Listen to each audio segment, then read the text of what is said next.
Hello friends, அஸ்ஸலாமு அலைக்கும். நாங்கள் இன்றைக்கி கோதுமை வறுத்த புட்டு தான் பார்க்க போகிறோம். இது நல்ல டேஸ்ட்டாகவே வரும் ஃப்ரெண்ட்ஸ். இது நிறைய பேருக்கு தெரியாது தான். எனக்கே இந்த கோதுமை வறுத்த புட்டு புதுசாக தான் தெரியும். என் சிஸ்டர் ஒன்று தான் இது எப்படி செய்கிற அப்படின்ட்டு சொல்லி தந்திருந்தா. அவட்ட சொல்லித்தான் நான் இந்த ரெசிப்பியை உங்களுக்காக வேண்டி செஞ்சு கேட்டு இதை ஷேர் பண்ணியிருக்கேன். இது நல்ல டேஸ்ட்டாக வரும். அதோடு கூட நண்டு கறி எப்படி செய்கிறேன்னு உங்களுக்கு இதில் பார்க்கலும். நிறைய பேருக்கு நண்டு கறி எப்படி குக் பண்ணுற அப்படின்ட்டு தெரியா. நான் ஏந்த மெத்தட்டுக்கு இதை ட்ரை பண்ணிக்கிறேன். இது நல்ல டேஸ்ட்டாகவே வந்தது. இந்த நண்டு எப்படி க்ளீன் பண்ணி குக் பண்ணுற அப்படின்னு உங்களுக்கு இதில் பார்க்கலும். நிறைய பேருக்கு நண்டு க்ளீன் பண்ணுற எப்படின்றே தெரியாமல் இருக்கும். நானுமே ஃபஸ்ட்டுக்கு எனக்கு தெரியாமல் தான் இருந்துச்சு. அப்போவும் நான் இதை எப்படி க்ளீன் பண்ணுறேன் அப்படின்ற ஒரு வீடியோன்றை பார்த்து தான் நானும் தெரிஞ்சிருந்தேன். அப்போவும் இதை நான் உங்களுக்காக வேண்டியும் ஷேர் பண்ணுவோம். நான் எப்படி க்ளீன் பண்ணிக்கிறேன் அப்படின்னு தான் இதை ஷேர் பண்ணினேன். பாருங்கள், இது 2 பெரிய நண்டு தான் எங்கள் ஹஸ்பண்ட் வாங்கின்னு வந்திருந்தேன். இதை வாங்கி நான் ஃப்ரிட்ஜில் தான் வச்சுருந்தேன். ஃப்ரிட்ஜில் வச்சுட்டு அதுக்கப்புறமா தான் இதை அப்படியே வெளியே எடுத்து நல்லா கூழ் போகிறதுக்கு இதை அப்படியே தண்ணியில் ஊற வச்சுருந்தேன். ஃபஸ்ட்டுக்கு இதில் இந்த மாதிரி தலையை கழட்டி எடுக்கிறேன். இந்த நண்டு நான் க்ளீன் பண்ணுறது செகண்ட் டைம். நான் ஏற்கனவே ஃபஸ்ட் டைம் ஒருக்கா க்ளீன் பண்ணியிருந்தேன் மிச்ச நாளைக்கு அதுக்கப்புறமா எனக்கு நண்டு கறி குக் பண்ணி படவே இல்லை. இது செகண்ட் டைம் தான் இந்த நண்டை க்ளீன் பண்ணுறேன். எனக்கு இதை டச் பண்ணி க்ளீன் பண்ணுறதே கொஞ்சம் ஒரு மாதிரியாக தான் இருந்தது. இந்த சைடெல்லாம் பாருங்கள், இந்த ஓட்டை ஃபஸ்ட்டுக்கு கலட்டிட்டு இதில் சைடெல்லாம் கொஞ்சம் கையால் டச் பண்ண எனக்கு ஒரு மாதிரியாக இருந்துச்சு. அதுக்காக வேண்டி ஒரு ஸ்பூனை வச்சு தான் இதை க்ளீன் பண்ணினேன். நான் ஃபஸ்ட்டுக்கு இதை அப்படியே உள்ளே போட்டு சட்டி இந்த நண்டோட காலெல்லாம் வேறு ஒரு பவுலில் எடுத்து வச்சுட்டு இந்த நண்டில் உள்ள மேல் துண்ணை மட்டும் இந்த நடுத்துண்ணை மட்டும் ஒன்றுக்கு ஒரு பவுலில் போட்டுட்டு இதை க்ளீன் பண்ணி எடுத்தேன். இந்த மாதிரி தான் இந்த சைடெல்லாம் நல்லா க்ளீன் பண்ணி எடுக்கணும். இந்த சைடில் இருத்தையும் இந்த நடுவுலையும் கொஞ்சம் வழுக்கல் மாதிரி இருந்துச்சு. அப்போ அதெல்லாம் நல்லா க்ளீன் பண்ணிவிட்டு டெப்பை ஓப்பன் பண்ணிவிட்டு தான் நான் இதை நல்லா வாஷ் பண்ணி எடுத்தேன். இந்த மாதிரி ஓடுற தண்ணியில் வாஷ் பண்ணக்குள்ளைக்கு இது நல்லா வாஷ் பண்ணிப்படும்.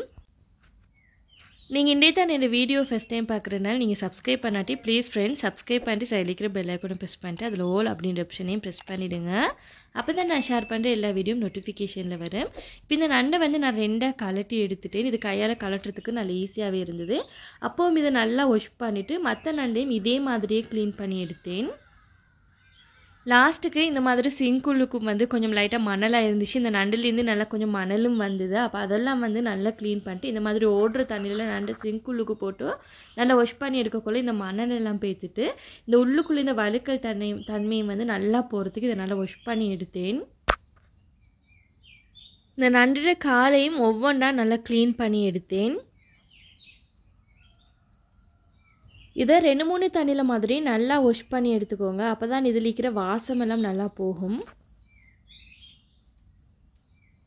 இதை நல்லா வாஷ் பண்ணி எடுத்ததுக்கப்புறமா லாஸ்ட்டாக இன்னொரு தண்ணியில் இதில் கொஞ்சம் மஞ்சள் போட்டு இதை கொஞ்சம் நல்லா மிக்ஸ் பண்ணிவிட்டு மறுபடியும் வாஷ் பண்ணி எடுத்தேன்.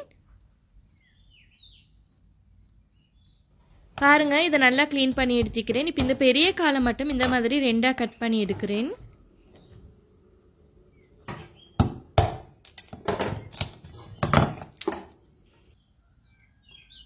இந்த சின்ன காலெல்லாம் இந்த மாதிரி கொஞ்சம் லைட்டாக உடச்சி விடுங்க. அப்போ தான் இதுள்ளுக்கும் மசாலா இறங்கி நல்லா குக் ஆகக்குள்ள இன்னும் நல்ல டேஸ்ட் ஆகிக்கும். இதுள்ளுக்கும் மசாலா பிடிச்சி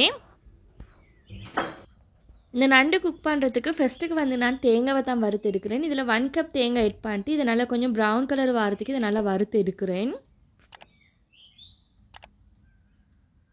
பாருங்கள், இந்த மாதிரி இது மிச்சம் ப்ரௌன் கலர் வர தேவையில்லை. கொஞ்சம் லைட்டாக ப்ரௌன் கலர் வரக்குள்ளைக்கு இதை அப்படியே வேறொரு பவுலுக்கு மாற்றிட்டு இப்போ இதை நல்லா ஆற வைக்கிறேன். இதை லாஸ்ட்டுக்கு அரைச்சி எடுக்கணும். இங்கால நண்டு குக் பண்ணுறதுக்கு இதில் ஒரு 5 டேபிள் ஸ்பூன் ஆயில் எட் பண்ணிட்டு ஆயில் கொஞ்சம் ஹீட் ஆகினது 2 பெரிய வெங்காயத்தை கட் பண்ணிட்டு இதில் எட் பண்ணுறேன். இப்போ இந்த வெங்காயம் கொஞ்சம் நல்லா வதங்கி வரணும்.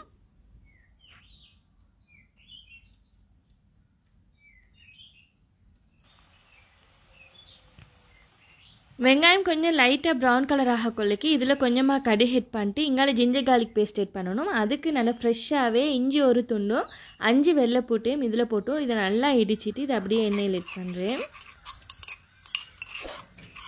உங்கள்கிட்ட ஜிஞ்சர் கார்லிக் பேஸ்ட் இருந்துச்சுன்னா அதில் ஒரு 2 டேபிள் ஸ்பூன் மாதிரி எட் பண்ணுங்கள். அதை விட்டு இந்த ஜிஞ்சரையும் கார்லிக்கையும் நீங்கள் இடிச்சிட்டு எட் பண்ணக்குள்ளைக்கு இதில் மனம் இன்னும் வேறு லெவலுக்கும்.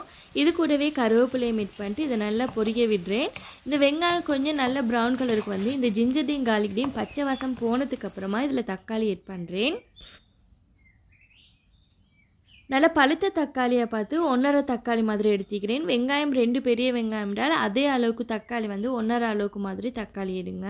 இப்போ இதை அப்படியே கொஞ்சம் நல்லா மிக்ஸ் பண்ணிவிட்டு இதை மூடி விட்டு இதை வதக்கி விடுறேன். இந்த தக்காளி கொஞ்சம் நல்லா வதங்கி வரணும். பாருங்கள், இந்த மாதிரி தக்காளி கொஞ்சம் நல்லா வதங்கி வரணும். தக்காளி நல்லா வதங்கினதும் இதில் 1 table spoon chilli powder add பண்ணிட்டு இந்த சில்லி பவுடர் லைட்டாக ஒயிடுற பொரிய கொள்ளைக்கு தீயோட வானம் கொஞ்சம் குயிக்காகவே இந்த ஒயிடுற போட்டதும் லைட்டாக பொரிய கொள்ளைக்கு நீங்கள் அப்படியே நண்டு ஆட் பண்ணுங்கள்.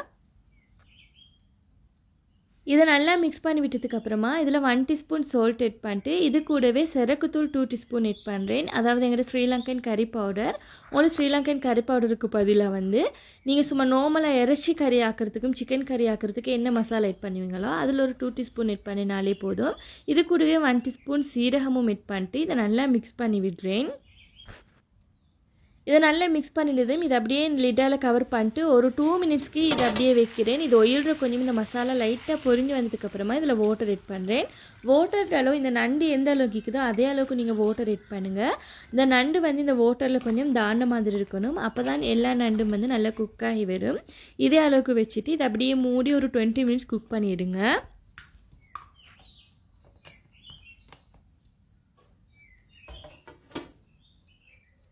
நண்டு குக்காக கொள்ளைக்கு இங்காலே ஏற்கனவே வறுத்து வச்சுருந்த இந்த தேங்காவை வந்து அரைச்சி எடுக்கணும். அதுக்கு இதை மிக்ஸி ஜாரில் போட்டுட்டு இதில் 3 வெள்ளைப்பூடு பல்லும் ஆட் பண்ணுறேன். இது கூடவே வெங்காயம் கொஞ்சம் ஆட் பண்ணிட்டு இதில் கொஞ்சமாக வாட்டர் ஆட் பண்ணிட்டு இதை நல்லா அரைச்சி எடுக்கிறேன். பாருங்கள், இந்த மாதிரி அரைச்சி எடுத்துக்கோங்க. இங்கால புளியை எடுத்துக்கிறேன். ஒரு 5-6 புளி மாதிரி எடுத்துகிட்டு இப்போ இதை நல்லா வாட்டரில் கரைச்சி எடுக்கிறேன். இப்போ 20 மினிட்ஸ் ஆகிடுது. இந்த கறி வந்து பாருங்கள், இதில் இருக்கிற இந்த தண்ணியெல்லாம் வற்றி நல்லா குக்காகி வந்திக்குது. இப்போ நான் ஏற்கனவே இந்த அரைச்சி வச்சுருந்த தேங்காய் இதில் போடுறேன். மிக்ஸி ஜாரில் இன்னும் கொஞ்சம் வாட்டர் ஆட் பண்ணிட்டு இதை கொஞ்சம் கரைச்சிட்டு ஆட் பண்ணுறேன்.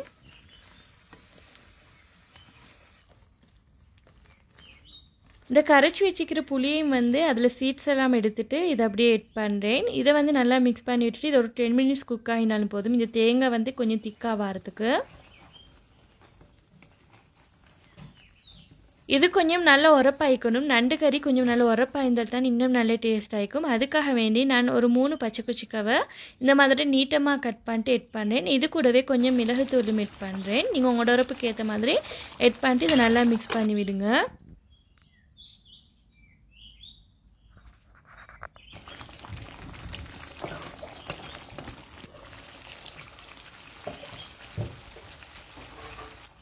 பாருங்கள், எங்களோட நண்டு கறி எந்த அளவுக்கு நல்லா பெர்ஃபெக்டாக வந்திக்குதுண்டு. இதை மூடி விட்டு தான் ஒரு 10 மினிட்ஸ் இதை குக் பண்ணி எடுத்திக்கிறேன். இது நல்லா திக்காக வந்திக்குது. உங்களுக்கு இதை விட ஆழமாக வேணும் அப்படின்னா நீங்கள் வந்து கொஞ்சம் ஆழமான பதத்துக்கு மாதிரி எடுத்துக்கோங்க. நான் இதை திக்காகவே எடுத்திக்கிறேன். இது ஆறுனதுக்கு அப்புறமாவும் நல்லா இறுகி நல்லா கொஞ்சம் நல்ல கிரேவி வந்து நல்லா திக்காகவே வந்துச்சு. இப்போ இவ்வளோ தான் எங்களோட நண்டு கறி ஃப்ரெண்ட்ஸ். இப்போ அடுத்தே வாங்க புட்டு எப்படி செய்கிறேன்னு பார்ப்போம். நான் இதில் 1.5 kg கோதுமை எடுத்துக்கிறேன். இப்போ இந்த கோதுமாவை நல்லா வறுத்து எடுக்கணும். ஸ்டவ்வை நல்லா லோ ஃப்ளேமில் வச்சுட்டு தான் இதை வறுத்து எடுக்கணும். கோதுமை புட்டு ஒரு தடவையாலும் ட்ரை பண்ணி பாருங்கள் ஃப்ரெண்ட்ஸ். இது நல்ல டேஸ்ட்டாக இருக்கும். எனக்கும் வந்து ஃபெஸ்ட்டுக்கெல்லாம் தெரியா என்னோட சிஸ்டர் ஒன்று தான் இதை சொல்லி தந்து இப்படி செய்கிற அப்படின்ட்டு. இன்றைக்கும் கூட நான் இதை செய்யலை, என் சிஸ்டர் தான் வந்து செஞ்சு நீந்தா. நான் ஏற்கனவே ட்ரை பண்ணி பார்த்தேன், எனக்கு சரி வரலை. அதுக்கப்புறமா அவவே கூப்பிட்டோம், நீங்களே இதை இப்படி வறுக்கிற அப்படின்ட்டு சொல்லித்தாங்க அப்படின்ட்டு சொல்லிட்டு தான் அவட்ட நான் கேட்டுன்னு இருந்தேன். இதை வந்து நீங்கள் மிஷின் ஏற்றுக்கு வறுக்கணும். இது லைட் ப்ரௌன் கலர் வரங்காட்டியும் வறுக்கணும். இதை நீங்கள் கூடுதலாக வறுத்துட்டாலும் இது கசப்பாகிடும் இந்த புட்டு. நீங்கள் இந்த வறுக்கிற பதத்தில் தான் நிற்கிது இந்த புட்டு நல்லா வாரத்துக்கு. இதை சரியாக 45 மினிட்ஸ் வந்து நான் இதை வறுத்து எடுத்திக்கிறேன். இது 1.5 கிலோ மாசொட்டி இதை வறுக்கிறதுக்கு கொஞ்சம் நல்லா லேட் ஆகிடுச்சு. இதே நீங்கள் மாவை கொஞ்சம் குறைவாக வச்சு வறுக்கிறீங்க, 500 கிராம் அப்படி இல்லாட்டி 1 kg அந்த மாதிரி நீங்கள் எட் பண்ணிட்டு வறுக்கிறீங்கனால் உங்களுக்கு அரவர் வறுத்தாலே போதுமாயிக்கும். இதை ஒரே அடியாக மிக்ஸ் பண்ணிக்கிட்டே இருக்காமைக்கு 1 மினிட்ஸ்க்கு ஒருக்க மாதிரி விட்டு விட்டு மிக்ஸ் பண்ணுங்கள். அப்போ தான் இதோட கலர் குயிக்காக சேஞ்ச் ஆகும். பாருங்கள், இது நல்லா வறுபட்டு வந்திக்குது. இதோட கலரும் நல்லா சேஞ்ச் ஆகிக்குது. இப்போ இதை அப்படியே நான் வேறு ஒரு பிளேட்டில் போட்டு இதை நல்லா ஆற வச்சு எடுக்கிறேன். அதுக்கப்புறமா தான் புட்டு கழிக்கணும். இது நல்லா ஆறினதுக்கு அப்புறமா இது நல்லா ஆறிட்டுது. இப்போ இதை அப்படியே கட்டி இல்லாமக்கி நல்லா வடிச்சு எடுக்கிறேன். பாருங்கள், இதில் கொஞ்சம் நல்லா கட்டி வந்திக்குது. இந்த கட்டியெல்லாம் கொஞ்சம் நல்லா உடைச்சி விட்டு இதை நல்லா வடிச்சு எடுக்கிறேன். இந்த கட்டி உங்களுக்கு உடைக்கிறதுக்கு கஷ்டமாக இருந்துச்சுன்னா இந்த மிக்ஸி ஜாரில் போட்டு நல்லா பவுடர் பண்ணிட்டு இதை மறுபடியும் வடித்து எடுத்துக்கோங்க. இந்த மாவு வந்து மிச்சம் மாறினால் இந்த கட்டி உடைக்கிறதுக்கு கொஞ்சம் கஷ்டமாக தான் இருக்கும். நீங்கள் கொஞ்சம் லைட் உங்களோட கை பொறுக்கிற சூடாக கொலைக்கு இந்த மாவை வடித்து எடுத்துக்கோங்க. அவிச்ச கோதுமை மாவுமே அப்படித்தான், சூடோட என்றால் கொஞ்சம் லைட்டாக சூடாறு கொஞ்சம் லைட்டாக கை பொறுக்கிற சூடாக கொலைக்கு நீங்கள் வடித்து எடுத்து என்றால் கட்டிப்படாது. அந்த கட்டியுமே குயிக்காக உடைஞ்சிடும். நல்லா ஆறிட்டுதுனால் அந்த கட்டி உடைக்கிறதுக்கு கொஞ்சம் கஷ்டமாக இருக்கும். இங்காலும் மிக்ஸி ஜாரில் நான் ரைஸ் தான் ஏற்கனவே குக் பண்ணி வச்சுருந்தேன். சோத்தை ஒரு 3 கப் மாதிரி சோறு எடுத்துக்கிறேன். அதை போட்டு நல்லா அரைச்சி எடுக்கிறேன். நீங்கள் மிச்சம் அரைக்க தேவையில்லை, ஒரு 2 பல்ஸ் விட்டு அரைச்சி எடுத்தாலே போதும். இதில் கொஞ்சமாக வாட்டர் ஆட் பண்ணிட்டு அரைச்சிடுங்க, அப்போ தான் இது குயிக்காக அரைப்படும். இங்கால 1.5 கிலோ கோதுமாக்குமே நான் இன்றைக்கி புட்டு குழைக்க போகிறேன். இதில் 3 டீஸ்பூன் சால்ட் ஆட் பண்ணிட்டு இதை நல்லா மிக்ஸ் பண்ணி விடுறேன். இதில் அரைச்சி வச்சுருந்து சோத்தையும் ஆட் பண்ணிட்டு இதையுமே இந்த மாவோடு நல்லா மிக்ஸ் பண்ணி விடுறேன். இதில் தேங்காய் ஒரு 4 கப் அளவுக்கு ஆட் பண்ணிக்கிறேன். நீங்கள் சும்மா நார்மலாக புட்டு எப்படி அரிசிமா புட்டு குழைப்பீங்களோ அதே மாதிரி தான். அரிசிமா புட்டில் நான் சும்மா நார்மலாக செய்ய கொலைக்கு நான் அந்த ரெசிபி ஏற்கனவே போட்டு வைக்கிறேன். உங்களுக்கு வேணும்னா டிஸ்கிரிப்ஷனில் லிங்க்கை கொடுக்குறேன். நான் அரிசிமா புட்டுக்கு கொஞ்சம் சோத்தை கூட போடுவேன். இந்த கோதுமை புட்டுக்கு மிச்சம் சோறு போடப்படாது, அதை விட கொஞ்சம் குறைவாக தான் போட்டிக்கிறேன். தேங்காய் 1.5 காய், சரியாக 1.5 கிலோ கோதுமாக்கு 1.5 காய் தேங்காய் போட்டிக்கிறேன். உங்களுக்கு எந்த அளவுக்கு தேங்காய் போட விருப்பமோ அந்த அளவுக்கு தேங்காய் போடுங்க. தேங்காய் கொஞ்சம் கூட போட்டால் நல்ல டேஸ்ட்டாக தான் நிற்கும் புட்டு. இன்னும் தேங்காயும் சோத்தையும் ஆட் பண்ணிட்டு இதை நல்லா மிக்ஸ் பண்ணி விட்டதுக்கப்புறமா இதில் கொஞ்சம் கொஞ்சமாக வாட்டர் ஆட் பண்ணிட்டு இதை நல்லா குழைச்சி எடுக்கிறேன். இந்த கோதுமை புட்டு குழைக்கிறதுலேயும் வித்தியாசம் இருக்குது ஃப்ரெண்ட்ஸ். அரிசிமா புட்டு குழைக்கிற மாதிரிலாம் அரிசிமா புட்டு குழைக்க நீங்கள் அதில் தண்ணியை ஊற்றிட்டு கொஞ்சம் கொஞ்சமாக நல்லா மிக்ஸ் பண்ணிட்டு அந்த கட்டியெல்லாம் சும்மா நார்மலாக ஊற்றி விடணும். இது அப்படி இல்லை, இதை இறுக்கமாக பிடிச்சிட்டு அதுக்கப்புறமா கொஞ்சம் அந்த இறுக்கமாக தான் இதை ஊற்றி விடணும். அப்போ தான் இந்த மா எல்லாத்துலேயுமே அந்த ஈரப்பதம் இறங்கும். அந்த ஈரப்பதம் எல்லா மாலையும் படணும். அப்போ தான் இந்த புட்டு நல்லா பெர்ஃபெக்டாக வரும். பாருங்கள், உங்களுக்கு இதை குழைக்க விளங்கும். இதில் இருக்கிற இந்த கட்டியெல்லாம் நல்லா உடச்சி விட்டுட்டு எல்லா மாலையும் நல்லா இந்த வாட்டர் படுறதுக்கு இதை குழைச்சி எடுத்துக்கிறேன். லாஸ்ட்டுக்கு இதில் பதம் செக் பண்ணுறது சும்மா நார்மலாக அரிசிமா புட்டு செக் பண்ணுற மாதிரி தான். இந்த மாதிரி உங்களுக்கு கையால் பிடிச்சி பார்க்க குழைக்க விளங்கும். பாருங்கள், இது சரியாக அந்த பிடிச்சி படுது உடையாமைக்கு. இப்போ இதில் பதம் சரி. இப்போ இதை அப்படியே நாங்கள் ஸ்டீம் பண்ணி எடுக்கணும். நான் இதை பம்பு புட்டில் வச்சு தான் நான் ஸ்டீம் பண்ணி எடுக்கிறேன். உங்களுக்கு அப்படி இல்லாட்டி சும்மா ஸ்டீம் நீங்கள் இடியாப்பம் எந்த இதில் அவிக்கிறீங்களோ, நான் சும்மா நார்மலாக இட்லி சட்டியில் தான் பொதுவாக நிறைய புட்டு குழைச்சி குழைக்கி அவிச்செடுப்பேன். அதே மெத்தட்டுக்கும் உங்களுக்கு அவிச்செடுக்கலும். அப்படி இல்லாட்டி இந்த மாதிரி பம்பு புட்டில் போட்டும் அவிச்செடுக்கலும். நீங்கள் சும்மா நார்மலாக அரிசிமா புட்டு எப்படி அவிச்செடுக்கிறீங்களோ அதே மெத்தட்டுக்கு அவிச்செடுத்தா சரி. இது வேகிறது ஒரு 10 மினிட்ஸ் இதை வேக வச்சாலே போதும். இது நல்லா வெந்து வந்துடும். அரிசிமா புட்டு வேகிற அளவு மாதிரி தான். இவ்வளோ தான் ஃப்ரெண்ட்ஸ் இந்த புட்டு ரெசிபி. நீங்களும் கண்டிப்பாக ஒரு நாளாலும் ட்ரை பண்ணி பாருங்கள். நான் சொல்லி தந்த மெத்தட் எல்லாம் வச்சு இந்த புட்டை குழைச்சி அதே மெத்தடுக்கு ட்ரை பண்ணி பாருங்கள். நல்ல பெர்ஃபெக்டாக வரும்.